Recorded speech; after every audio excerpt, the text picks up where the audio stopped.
आज लोहा तालुक्यातला उमरा हे म्हणजे शेवटचं गाव, याच्या बाजूला जवळच ते सुगाव आहे आणि इथल्या शेतकऱ्याला असलेल्या वन्य प्राण्याचा त्रास, मग तो हरणं असतील, मोरा असतील, रोही असतील, डुकरं असतील, हा त्रास थांबावा याच्यासाठी वन्य प्राणी जीव संरक्षण जसा कायदा आहे त्याचप्रमाणे एक पीक संरक्षण कायदा व्हावा आणि त्या कायद्याच्या अंतर्गत आमच्या शेतकऱ्याचं अगदी पीक राखून मिळावं म्हणून आपल्या महाराष्ट्रातले 288 आमदार व तसेच विधानसभेवर निवडून घेतलेले या भावांना नम्रतेची विनंती आहे आणि आमचे शिरसाट पाटील जे बी त्याला वन्य प्राण्याचा कशाचा त्रास आहे ती स्वतः सांगते.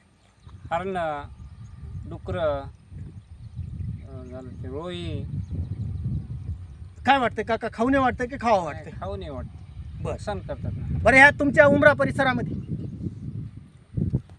ह्या उमरा परिसरामध्ये खूप माळा आहेत, हे डोंगर आहे, इकडी आहे, या आता आपण थोडं उभा टाकलेली सपाट जमीन आहे, पण आजूबाजूला माळा हा, तर तिथं शेतकऱ्याला काय त्रास? तुमच्यापेक्षा जास्तीच. हां, जास्तीच. मग तुम्हाला तार कुंपण सरकारनं द्यावं की काय कायदा करून उचलून न्यावं? कायदा करून उचलून नेलेलं बरं. म्हणजे तार कुंपण नका. मी डांगे विठ्ठल हरी शेतकरी.